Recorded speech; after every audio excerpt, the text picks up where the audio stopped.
مجھے ایک صاحب نے بتایا، کہنے لگا کہ میں کسی ملک میں گیا، مجھے بندہ لے گیا، ایک ریسٹورینٹ تھا، ہوٹل تھا بہت بڑا، میں وہاں گیا، ایک دروازے پہ گیا تو اس نے دروازے کی ایک جگہ پہ بٹن لگے ہوئے تھے، اس کو اپنے مزاج سے گھمایا، کوڈ لگے ہوئے تھے، دروازہ کھل گیا، آگے راہداری تھی اور آفس تھے، اس کے بعد گیا تو ایک کونے میں ایک گیٹ تھا، اس نے کھٹکھٹایا 3 دفعہ ادھر 2 دفعہ ادھر 1 دفعہ اوپر، دروازہ کھلا، اندر سے آدمی نے دیکھا، اندر سے آدمی چلا گیا، آگے گیا تو پھر آگے ایک اور دروازہ تھا، اس دروازے پہ پھر بٹن کوڈ تھے، وہ اس نے دبائے، پھر ہم ایک دفتر میں پہنچے اور اپنی مطلوبہ جگہ پہنچے۔ کیا خیال ہے، آپ اپنے موبائل پر کوڈ نہیں لگاتے، اپنا تھم انگوٹھا نہیں لگاتے کہ آپ کا موبائل کوئی نہ کھول سکے؟ زندگی موبائل کی طرح بندھی ہوئی ہے، بندہ عاجز آ جاتا ہے، اس بندے کا موبائل نہیں کھول سکتا، اس نے جو اس نے اپنا کوئی کوڈ لگایا ہوا ہے۔ زندگی عاجز آ جاتا ہے بندہ، اور زندگیوں پہ کوڈ لگے ہوئے ہیں، بندشوں کے، دیوسائی کے، جنات شیاطین کے، بندہ نہیں کھول سکتا، اور اگر اس کو کھول سکتے ہیں تو کوئی طاقت ایسی ہے اور کوئی قوت ایسی ہے، موبائل جتنا بھی اس کو کوڈ لگا ہوا ہو، موبائل بنانے والا نظام، اس کی کمپنی اور اس کے سائنسدان، آپ 1,00,000 موبائل دیں گے اس وقت کھول کے رکھ دیں گے سارے، اس میں جتنا طاقتور کوڈ لگا ہوا ہے، جتنے آپ نے انگوٹھے لگائے ہیں، جو بنانے والا موبائل ہے اسے سارے سافٹ ویئر، ساری زندگی کی مشینری، اندر کے سارے پرزوں کی خبر ہے، اس نے سارے پرزے گھمانے ہیں اور ایک پل میں سارے موبائل کھول کے رکھ دینے ہیں۔ یہی کچھ ہماری زندگی میں، ہماری زندگی ایسی بندشوں میں جکڑی ہوئی ہے۔ مسنون دعائیں، یہ چھوٹے چھوٹے حرف، یہ چھوٹے چھوٹے لفظ، یہ زندگی کے چھوٹے چھوٹے راز ہماری زندگی کی بندشوں کو، پریشانیوں کو، مشکلات کو ایسے کھول دیتے ہیں۔ روانی اور فراوانی، روانی اور فراوانی ایسے زندگی میں کی عقل اور انسان کی ہوش اور انسان کی سوچ اور انسان کا گمان خیال دنگ رہ جاتا ہے کہ میرے لیے ایسا ہو بھی سکتا ہے، اتنی بڑی کامیابی۔ اور میں آپ کو چھوٹا سا واقعہ سورۃ اخلاص کے بارے میں سناؤں، سمجھ آ جائے گی پھر سورۃ اخلاص کی۔ مجھے یاد ہے کہ 2 مالدار شخص ووٹ پڑے، چھوٹے کونسلر کے ووٹ کھڑے ہوئے، 2 مالدار شخص تھے، ایک بہت بڑا مالدار تھا، طاقتور تھا، تمام ذرائع طاقت کے اس کے پاس تھے، تمام ذرائع طاقت کے اس کے پاس تھے، بہت بڑا مالدار تھا۔ ایک چھوٹا مالدار تھا۔ اب آپ حیران ہوں گے، جو بڑا مالدار تھا لوگوں نے اس کو ووٹ دیے۔ ایک شخص تھا جو سارا دن اس کے نعرے لگاتا تھا، اس کے بارے میں لوگوں کو قائل مائل کرتا تھا، اس پہ کوئی مصیبت آئی اور بڑا مالدار اس کے ساتھ کھڑا ہوا تھا، اور جو چھوٹا مالدار ووٹ نہیں دیے تھے وہ اس کا مخالف تھا، اور یہ بندہ جیت گیا۔ ایک بہت طاقتور شریر آدمی نے اس کو نقصان پہنچانا چاہا۔ ہوا یہ کہ دیوار گر گئی۔ جب دیوار گر گئی بارش کی وجہ سے، ساون بادو تھا، اب جب اس نے دیوار دینا چاہی، ساتھ والا پڑوسی کہنے لگا یہ دیوار ہماری مشترکہ تھی، لہٰذا گر تو ویسے گئی ہے، آپ میری جگہ چھوڑ کے آگے دیوار دیں۔ تو اس نے کہا یہ دیوار میری ذاتی تھی، میری خاندانی تھی، اس پہ جھگڑا ہو گیا۔ اور اس پہ جب جھگڑا ہوا تو وہ جو چھوٹا مالدار تھا وہ دیوار والے کے ساتھ ہو گیا، جس کا مطالبہ تھا لیکن واقعی ناجائز تھا، اور جو بڑا طاقتور تھا وہ اس کے ساتھ ہو گیا۔ آخر یہ اپنا حق جیت گیا اور اس نے اپنی جگہ پہ دیوار دی۔ آپ کی زندگی میں کئی حق ہیں جو جناتی، شیطانی اور دیو مار دیتے ہیں، آپ کو زندگی سے محروم کر دیتے ہیں۔ بڑی طاقتور چیز کو اپنے ساتھ رکھیں، بڑی قوت کو اپنے ساتھ رکھیں، اور بہت بڑے نظام کو اپنے ساتھ رکھیں۔ اور وہ بہت بڑا نظام کون ہے؟ وہ ایک ایسی ذات ہے جو نظر نہیں آتی پر ہے، اور اس نظام کی تعریف، اس طاقتور نظام کی تعریف کیا ہے کہ اس کے پاس ہے ملک، مال، اقتدار، حکومت کیا ہے؟ وہ طاقتور نظام آپ کے ساتھ ایسی آ جاتا ہے۔ کیوں پریشان؟ کیا ہوا؟ میں تمہارے ساتھ، اور وہ طاقتور نظام ہمارے ساتھ ہو جاتا ہے، اور یہ چیزیں بے بس اور عاجز آ جاتی ہیں، جو چیزیں ہمیں نقصان پہنچانا چاہتی ہیں، ہمارا رزق کھانا چاہتی ہیں، ہماری اولاد میں بغاوت اور نافرمانی کو گھولنا چاہتی ہیں، اور ہماری نسلوں کے اندر پریشانیاں، مشکلات اور مسائل اور الجھنیں، یہ چیزیں ہماری زندگی کو کھا رہی ہیں۔ یہ ایک پل میں وہ طاقتور طاقت ہمارے قریب آ جاتی ہے، ہمارے سامنے آ جاتی ہے، اور اس طاقتور نظام کو سمجھنا ہے تو دل میں کہہ دیں قل هو اللہ احد اللہ الصمد لم یلد ولم یولد ولم یکن لہ کفوا۔ اللہ پاک کا نظام دیکھیں، جیسے حضرت عمر رضی اللہ تعالیٰ عنہ خطبہ دے رہے تھے، حضرت ساریہ جہاد میں گئے تھے تو اللہ نے سارے پردے سامنے سے میلوں میلوں میلوں دور ہٹا کے فرمایا یا ساریہ الجبل، ساریہ جبل پہاڑ کے پیچھے دیکھ ذرا دشمن حملہ کر رہے ہیں۔ ساریہ، حضرت ساریہ نے بعد میں آ کے بتایا، حضرت رضی اللہ تعالیٰ اس وقت ممبر پہ کھڑے تھے، ممبر پہ کھڑے تھے۔ میں ایک مستند کتاب میں پڑھ رہا تھا، ایک واقعہ اسی پہ بات آئی، وہ واقعہ یاد رکھیے گا مرشد والا۔ پڑھ رہا تھا حضرت امام باقر، سبحان اللہ، رضوان اللہ، سلام اللہ علیہ، امام باقر آل رسول کی بہت بڑی ہستی، کبھی کبھی اللہ کو حضرت ساریہ اور حضرت عمر کے اس بولوں کا واسطہ دے کے کہتے تھے، مولا تو وہ رب ہے جس نے حضرت عمر رضی اللہ عنہ کے سامنے سے پردے ہٹا کے حضرت ساریہ کو راہیں سجوائی تھیں، اے اللہ اس عمر کے رب کی حیثیت سے اب میری راہیں سجا، اگر کسی راہوں میں اٹک جاتے تھے اللہ ایسے راہیں سجا دیتا۔ اچھا، اس عمل کو میں نے بھی آزمایا پہ، یہ آج قدرتی بات چلی، ایک نیا پیکج ہے جو شاید میں نے آج تک نہیں دیا۔ بات چلی تھی کہیں علامہ فخر الدین رازی رحمت اللہ علیہ کی، فخر الدین رازی تھے جو بہت بڑے محدث تھے، بات تو ان کی چلی تھی، تو میں یہاں آیا، میں نے بھی کئی دفعہ اللہ کو واسطے دیے، کوئی ایسی چیز میں کہیں جو ہے دشمن حملہ کرنے والا ہے یا کہیں راستہ جو ہے بندہ اٹک گیا بھٹک گیا، مولا تو وہ رب ہے جو حضرت عمر رضی اللہ تعالیٰ کا رب ہے، اور حضرت عمر نے جیسے ساریہ کو آواز دی تھی اور راہیں دی تھی، مولا آج وہی مجھے بھی آواز غیب سے دے، میرے کان سنے نہ سنے مجھے راہیں دے اور میری یہ راستے کھول دے اور میری حفاظت کا سامان بنا دے۔ بن جاتا ہے، وہ تو وجدان سے بولنے کی ضرورت ہے، درس سے کہنے کی ضرورت ہے، سوز و گداز سے پکارنے کی ضرورت ہے، راستے خود بناتا ہے۔ یہ جو وظیفے ہیں کسی درویش کی یا کوئی درویش نے جس کو اجازت ہے اس کی اجازت صحیح ہو، ہر بندہ اجازت دینا نہ شروع کر دے، اجازت کے پیچھے نسبتیں چاہیے، ان نسبتوں کی طاقت چاہیے، وہ جو اجازت ملتی ہے اس اجازت کے اندر جو تاثیر ہوتی ہے، اس میں جو کمال ہوتا ہے، اس میں جو اندر کی کیفیتیں ہوتی ہیں، اس اجازت سے نسلوں میں تونگری، دولت، رزق، عزت، صحت ایسے بارش کی طرح برستی ہے۔ میرے جو مرشد تھے حضرت خواجہ سید محمد عبداللہ حجویری رحمت اللہ علیہ، میرے مرشد جو تھے وہ حضرت داتا صاحب کی سچی آل میں سے تھے، مجھے جاتے جاتے انہوں نے اجازت دی 1991 ستمبر میں، اور مدینہ منورہ فرمایا میں جا رہا ہوں، بس اب بقی میں، اور بقی کے اندر جا کے سو گئے۔ اب بھی میں مرشد کے ہاں جاتا ہوں تو جنت البقی کے قبرستان میں ان کی نسبتیں دیکھیں کتنی اونچی ہیں، پھر وہ نہیں 26 بڑی ہستیوں نے مجھے خلافتیں اجازتیں دیں، 26 سے بلکہ زیادہ اجازتیں اور خلافتیں دیں، اور ان کی توجہات ہیں، ان کی پیچھے دعائیں ہیں اور پیچھے کامل کے ہاتھ ہیں۔ یہ روحانیت کی نسبتیں ہوتی ہیں، روحانیت کی نسبتیں ہوتی ہیں۔ ان نسبتوں کے ساتھ جیسے آپ تسبیح خانے میں ماشاءاللہ پوری دنیا میں لوگ یہاں آئے ہوئے ہیں اور بڑے بڑے ہستیاں یہاں آئی ہوئی ہیں جو مٹی ہو کے چٹائیوں پہ پڑے ہیں، خواتین میں بھی مردوں میں بھی، بڑے بڑے عہدوں والے، عزتوں والے، بڑے بڑے مقام والے یہاں اپنے مرشد خانے میں بے حیثیت ہو کے پڑے ہیں۔ جو بے حیثیت ہو کے آتا ہے اللہ اس کو عزت اور مقام اور حیثیت دے۔ کہنے لگا میں نے نا حمزات کو قابو کرنے کے لیے میں نے ایک عمل کیا۔ عمل یہ تھا کہ ایک بڑا سا تھال لے لیں، جیسے یہ گارے اور مٹی میں تھال ہوتے ہیں، اس کا چراغ بنا لیں، اس میں 10 کلو تیل ڈالیں اور بڑی ساری بتی ہو، ٹھیک، اس کی بتی جلائیں، 10 کلو تیل جلنا ہے، یہ سارا کتنا تیل جلنا ہے، اس کی بتی میں اس کی لو میں دیکھنا ہے، اور پھر بیٹھنا اس انداز سے ہے کہ میرا سایہ ہو اور پھر میں اپنے سائے کو بھی دیکھوں، لو کو بھی دیکھوں، اور اس کے بعد یہ وظیفہ پڑھنا ہے۔ 40 دن میں یہ 10 کلو تیل جل جاتا ہے، دن رات بیٹھنا ہے اور اس کو پڑھنا۔ 30 دن جب گزرے تھے، 30 دن گزرنے کے بعد اس کو نقشے نظر آنا شروع ہوئے، نقشے یہ نظر آنا شروع ہوئے کہ گھر ہے، بچے ہیں، کھیل رہے ہیں، اماں بیٹھی ہے، آپس میں بچے کو لڑ بھی رہے ہیں، کھا بھی رہے ہیں، پی بھی رہے ہیں۔ اس نے ادھر سے توجہ ہٹائی۔ مرشد نے فرمایا تھا کہ دیکھ میری نگرانی میں عمل کر رہا، نقشے نظر آئیں گے، کسی نقشے میں نہ توجہ کرنا نہ خوف کرنا، خوف بھی آئے گا، چیزیں بھی آئیں گے، نہ کرنا، بس نہ کرنا۔ دوسرے دن اوپے سے نظر آیا، پھر بچے ہیں کسی باغ میں کھیل رہے ہیں، ایک بچہ پھر گم ہو جاتا ہے، ماں روتی ہے، اتنا روتی ہے اس کو رونا آ جاتا ہے۔ پھر خیال آیا مرشد نے فرمایا تھا کسی توجہ نہ کر، یہ کیا نقشہ شروع ہو گیا؟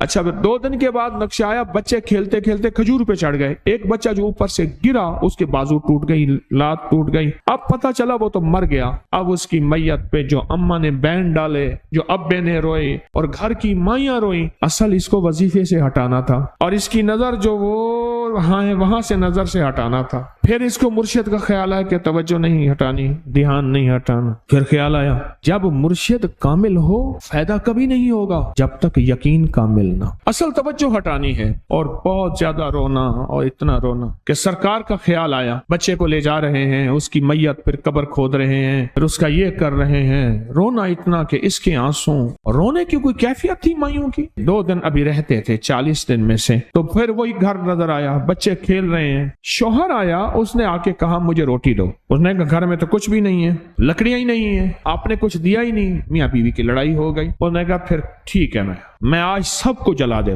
اس نے کہا لکڑیاں لے آیا، ادھر ادھر سے لکڑیاں لا کے نہ سے اس نے وہ لکڑیاں جلائیں، بچوں کو اٹھا کے جو ڈالا آگ میں، جو چیخیں نکلی بچوں، دوسرے کو پکڑ کے ڈالا، تیسرے کو ڈالا، چوتھے کو ڈالا، آگ میں ڈالتا جا رہا ہے. مائی چیخ رہی ہے، کوہرام ہے، زندہ بچوں چھوٹے معصوموں کو آگ میں ڈال رہا ہے. ڈالتے ڈالتے کہنے لگے تو بچ گئی ہے بھائی، پھر پکڑ کے میں تجھے ڈالتا ہوں. جب اس کے ڈال کے کہنے لگا اب اس عامل کو تو بچ گیا ہے، ایسے اس کو ہاتھ ایسے پکڑنے لگا اور پیچھے مرشد کا کھینچ کے تھپڑ اس کو آیا. جب کھینچ کے تھپڑ آیا سارا نقشہ ختم ہو گیا. اوہو، کہنے لگا یہ کیا تھا.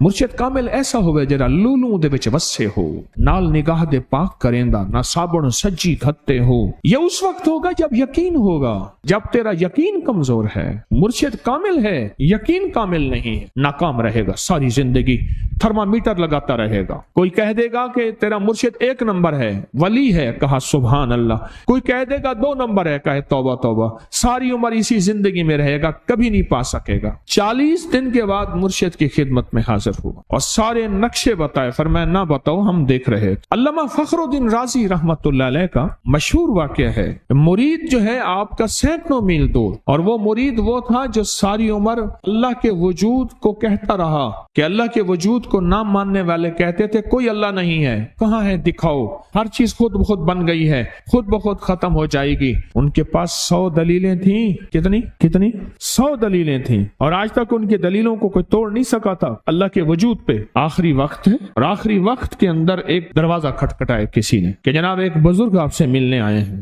وہ بزرگ ان کے دوست تھے پرانے. اوہو، آپ کا آخری وقت ہے، میں ملنے آیا. اور وہ بزرگ نہیں تھا، وہ شیطان کی شکل بن کے آیا تھا. اس نے آتے ہی وہ مسئلہ چھیڑ دیا. آج تک اس کی دلیلیں کوئی نہیں توڑ سکا تھا، یہ اس کی دلیل توڑ گیا. پہلی دلیل ٹوٹ گئی. اس نے دوسری دی اللہ ہے. اس نے 2 دلیل بھی توڑ دی کہ اللہ نہیں ہے. اس نے تیسری دی اللہ ہے. اس نے وہ اپنے علم کی طاقت، وہ دلیل بھی توڑ دی. چوتھی 99 دلیلیں توڑی، ابھی ایک دلیل باقی رہتی ہے. اگر وہ بھی دلیل گئی تو یہ بھی کہتا ہے اللہ نہیں، اور آخری وقت میں رب کے وجود کا انکار کر کے خاتمہ خراب کر کے گیا. مرشد وضو فرما رہے تھے، دور کہیں میلوں میلوں دور اللہ نے اپنی طاقت قدرت سے نقشے ہٹائے سامنے سے، اور نقشے ہٹائے کہ تیرا مرید گیا. وہیں سے وضو کا پانی چلو بھر کے نہ زور سے پھینکا، اور کانوں میں آواز آئی کیوں دلیلیں دے رہا ہے؟ تو نہیں کہتا میں نے اللہ کو بغیر دلیل کے مانا، تو دلیلیں دے رہا ہے. کیوں نہیں کہتا کہ میں رب کو بغیر دلیل کے مان؟ علامہ رضی اللہ تعالیٰ عنہ امیر المومنین مسجد نبی میں خطبہ دے رہے ہیں. حضرت ساریہ صحابی تھے، وہ اس لشکر کے سپہ سالار تھے. میلوں سے میلوں، سینکڑوں میل دور ایسے نقشے ہٹے، اور خطبے کے دوران انوکھی بات کہہ دی، یا ساریہ الجبل، ساریہ پہاڑ کے پیچھے دیکھ دشمن وہاں سے حملہ کر رہا ہے. اور پھر خطبہ شروع کر دیا. جمعہ کا خطبہ تھا. لوگ حیران، یہ امیر المومنین نے کیا فرما دیا؟ جب حضرت ساریہ کا قافلہ آیا واپس تو فرمایا فلاں وقت، فلاں لمحے، فلاں وقت میں، جمعے کے دن فلاں لمحے میں امیر المومنین آپ کی آواز آئی تھی. اگر نہ آتی تو دشمن نے پیچھے سے مقابلہ حملہ کر دیا تھا اور ہمیں کاٹ کے رکھ دیتا، ٹوٹے ٹوٹے کر دیتا. آپ کی آواز آئی، ساریہ پیچھے دیکھ دشمن حملہ کر رہا ہے پہاڑ کے پیچھے، یا ساریہ الجبل. یہ میں آپ کو حوالوں سے بات کر رہا ہوں، روایات بتا بتا کے بات کر رہا ہوں. ایک شام میرے پاس آئے، کہنے لگے کہ آپ نے مجھے مالا مال کر دیا، کر دیا. ایمان کی بارش، اخلاق کی بارش، اخلاص کی بارش، رزق کی بارش، صحت کی بارش، برکت کی بارش، چیزوں کی بارش، گھر میں وہ گنواتا جا رہا تھا. ہر چیز میں بارش آ رہی تھی، نعمتوں کی بارش، فنا کی بارش، بارش بارش بارش بارش. بس آپ نے دے دیا، آپ نے کر دیا، اور ڈوب گیا. وہ پڑا. اب میں اس کی بارش سے فارغ ہوں تو میں بھی اپنی بارش کروں. تو میں نے کہا کیا بارش ہوئی اور بات کیا ہوئی؟ اللہ میں وہ آدمی تھا کہ کسی کی مسجد میں نماز نہیں پڑھتا تھا. میں اپنے ایک مذہب فرقے کا ایک خاص تھا, کسی کو مانتا نہیں تھا. پیر کا نام آتا تھا میں چھڑتا تھا. اسی سے کوئی ایک زندگی تھی میری اپنی ایک مقصود, میں اسی میں زندگی میں اٹھتا تھا, اسی میں بہتا تھا. وہی میری سوچ تھی اور وہی میرا جذبہ تھا. دنیا کا کوئی شخص مجھے کوئی منوا ہی نہیں سکتا تھا کہ میں کسی کی مانے یا میں کسی کی مانے. تو کہنے لگے کہ کسی نے نا آپ کے مجھے درس کا کوئی کلپ سنایا, چھوٹا سا 3-4 منٹ کا, سوشل میڈیا پہ. وہ کلپ یہ تھا کہ دعاؤں میں امت کا حصہ ڈالیں, انسانیت کا حصہ ڈالیں, جنات کا حصہ ڈالیں, مسلم غیر مسلم یہودی عیسائی سکھ ہندو سارے دنیا کے جتنے بھی ہیں ان سب کا حصہ ڈالیں. اور آپ نے یہ دلیلوں سے بیان کیا کہ حضور رحمت للعالمین ہیں, صرف آپ کے حضور نہیں ہیں, سب کے حضور. کہنے لگے یہ بات میرے دل کو لگے کہ ہم تو آج تک اپنے لیے مانگتے ہیں, اوروں کے لیے مانگتے ہی نہیں, اوروں کے لیے مانگتے ہیں. کہا کہ میں نے پھر آپ کو سننا شروع کیا اور سنا اور سنا تو میرا ذہن کچھ وسیع ہوا. میرا ذہن ایک کھٹا ہوا تھا, بس دیوار تھی, یہ فلاں مذہب ہے, یہ فلاں فرقہ ہے, یہ فلاں زبان ہے, فلاں رنگ ہے, فلاں نسل ہے, فلاں صوبہ ہے, فلاں. وہ چیز ٹوٹی اور ٹوٹنے کے بعد میں نے لوگوں کے لیے مانگنا شروع کیا, پر زبان چلتی نہیں تھی. زبان یہی چلتی تھی, اللہ میری اماں کی بخشش کر دے, میری بخت معاف کر دے, میرے دادا پردادا کی, میری اولاد کی, مجھے رزق دے, میرے گھر والوں کو روٹی دے, رزق دے, صحت. بس اتنا میری زبان یہاں تک چلتے تھے, اس سے میں زیادہ نہیں چلتے تھے. پھر کہنے لگا کہ میں نے اس میں محنت کی, کوشش, اور محنت اور کوشش آگے بڑھا. یہ میں اصل میں کاغذ پڑھ رہا تھا کسی کی تحریر, تو اس میں وہ عمل برابر تھا, ایک کی طرح تھا. تو مجھے وہ واقعہ یاد آیا, بڑا پرانا زیادہ نہیں, 3-4 سال پرانا, بس ایسے. کہنے لگے پھر میں نے 300 دفعہ اللہ اکبر کے فائدے پڑھے تھے. پھر میں نے بڑے آزمائے, اور جس درد جس تکلیف کے لیے, جس دکھ جس روگ کے لیے میں نے پڑھا, 3 تسبیح اللہ اکبر, میرا مسئلہ حل ہو گیا. اب وہ کہنے لگے کہ میں نے کیا کیا, 3 تسبیح اللہ اکبر کی جو پڑھتا تھا اپنے روگ اور دکھ کے لیے, اس کو میں نے پڑھ کے, اور اس کا اجر, اس کا ثواب, اس کا فیض, اس کی خیر, اس کی برکت میں نے ساری مخلوقات کو پہنچانا شروع کر دیا. بس وہ جو بھی مخلوق ہے, وہ جن ہے, وہ انسان ہے, وہ فرشتے ہیں, درند ہیں, چرند ہیں, آسمانی مخلوق, فضائی مخلوق, سمندری, پہاڑی, جو بھی, ان کو میں نے پہنچانا شروع کر دیا. 3 تسبیح صبح اللہ اکبر کے 3 شام. اور دل میں یہ خیال آیا کہ ہر مخلوق کو ہم دعاؤں کے لیے کہتے ہیں اور ہر مخلوق دعا کرتی ہے. اور وہ ایک حدیث آئی, کہنے لگے آپ نے درس میں بتائی تھی کہ جو بندہ جو ہے مر جاتا ہے, اللہ حدیث میں آتا ہے جب بندہ مرتا ہے وہ دروازے روتے ہیں جہاں سے رزق آتا ہے, وہ مخلوق روتی ہے جن کو رزق ملتا ہے, اور حتیٰ کہ سمندر کی مچھلیاں اور جانوروں کے, جنگ کے درندے, جانور سب اس کی جدائی پہ روتے ہیں اور اس کے لیے دعا کرتے ہیں. حدیث میں بڑا وسیع مفہوم ہے, اس کی جدائی پہ روتے ہیں, اس کے لیے دعا کرتے ہیں. تو کہنے لگے کہ میں نے کہا کہ یا اللہ وہ میرے لیے دعا کرتے, میں تو ان کے لیے دعا نہیں کرتا. اگر میں نیکی پہ آؤں گا تو میرے لیے دعا کریں گے, اور اگر میں نیکی پہ نہیں آیا تو میرے لیے دعا نہیں کریں گے. اب میں نیکی پہ آیا ہوں, میں نے ان کے لیے دعا کی. یہ 3 تسبیح اللہ اکبر کی پڑھ کے میں نے ساری مخلوقات کو, میرے علم میں ہے یا نہیں ہے, میں نے بخشنا شروع کر دیا. اور متواتر یہ عمل کرتا رہا.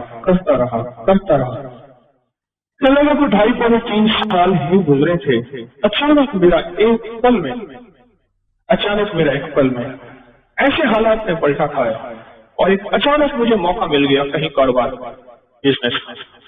بس نہ میں گمان نہ خیال. رات کو کسی نے دروازہ کھٹکھٹایا, میں نے کہا اللہ خیر کرے, کون آیا, پوچھا تو ایک دوست تھا, انہوں نے کہا میں ہوں. تو اس کا نام پوچھ کے میں نے دروازہ کھولا. تو پوچھا کیسے آئے.